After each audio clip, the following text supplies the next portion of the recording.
Hello hi hi. അതിലാണ് ഋതുവിൻ്റെ കൂടെ ഉണ്ട്. അപ്പോൾ ഇന്ന് പറയാൻ പോകുന്ന ടോപ്പിക്ക് വേറെ ഒന്നുമല്ല. ഒരു 2 വർഷം മുമ്പ് നമ്മൾ 12ാമത് കേരള ക്യാർപ്പറേറ്റ് മലപ്പുറത്ത് നടത്തിയിട്ടുണ്ടായിരുന്നു.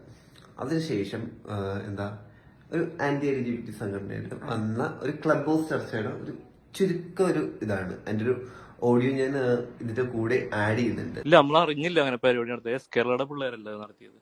എസ് കേരളയിലല്ലേ ഞാൻ അഡ്വൈസറി ബോർഡിലുണ്ട്. താത്വിക ആചാരണ. മെമ്പർഷിപ്പ് ഒക്കെ ഉണ്ടോ? പിന്നെ മെമ്പർഷിപ്പ് ഉണ്ട്. എന്താ LGBTകാർക്ക് മാത്രമേ മെമ്പർഷിപ്പ് ഉള്ളൂ.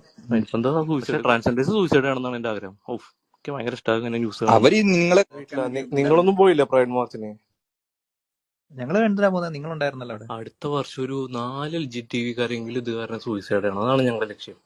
ഒരു വർഷം മിനിമം 1-2 ആൾക്കാരെങ്കിലും മരിച്ചു പോകണം. ക്യൂർ ആയിട്ടുള്ള ആൾക്കാരെങ്കിലും മരിച്ചു പോവണം, എന്നാലും അവർക്ക് ആശ്വാസം കിട്ടുള്ളൂ. സൂയിസൈഡ് ചെയ്യണം എന്നുള്ളതായിരുന്നു അവരുടെ ആഗ്രഹം.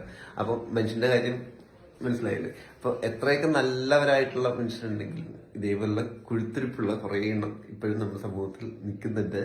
സോ നിങ്ങൾ ഈ ക്ലിപ്പ് കണ്ടില്ലേ? അപ്പോൾ ഇത് നമ്മൾ മലപ്പുറത്ത് കേരള ക്യാർപ്പറേറ്റ് നടത്തിയതിനു ശേഷം ക്ലബ് ഹൗസിൽ ഒരു ആന്റി LGBT സംഘടനയുടെ ക്ലബ് ഹൗസ് ചർച്ചയിൽ വന്നിട്ടുള്ള ഒരു ചെറിയൊരു ബൈറ്റാണ്. അപ്പോൾ ഇത് നമ്മൾ സ്ക്രീൻ റെക്കോർഡ് ചെയ്ത് കട്ട് ചെയ്തെടുത്താൽ നമുക്ക് കിട്ടിയതായിരുന്നു. അപ്പോൾ ഇതിനകത്ത് പറഞ്ഞിരിക്കുന്ന സാധനം എന്താണ്? ഇവർ സംഘടനകൾ പൊതുവെ ഓരോ മനുഷ്യരുടെയും നന്മയ്ക്കും ഓരോ ആളുകൾക്കും നല്ല കാര്യങ്ങൾ ചെയ്യാൻ വേണ്ടിയിട്ടാണ് സംഘടനകൾ നമ്മളെല്ലാവരും തുടങ്ങുന്നത്. പക്ഷെ ഇവര് സംഘടനകൾ തുടങ്ങിയിട്ടുള്ള എങ്ങനെയാ, എന്തിനു വേണ്ടിയിട്ടാണ്?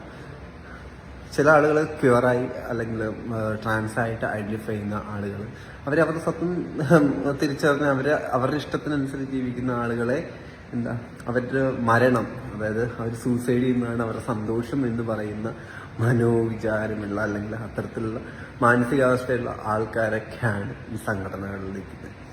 അപ്പോൾ ഇത് വെറും ഒരു തുടക്കം മാത്രമാണ് കേട്ടോ. ഇതിൻ്റെ കുറേ സാധനങ്ങൾ കയ്യിൽ കിടക്കുന്നുണ്ട്. ഇത് വരും ദിവസങ്ങളിൽ ഞാൻ നിങ്ങളുടെ മുന്നിലേക്ക് ഇട്ട് തരും. അടുത്ത വീഡിയോ ആയിട്ട് കാണാം. ബൈ.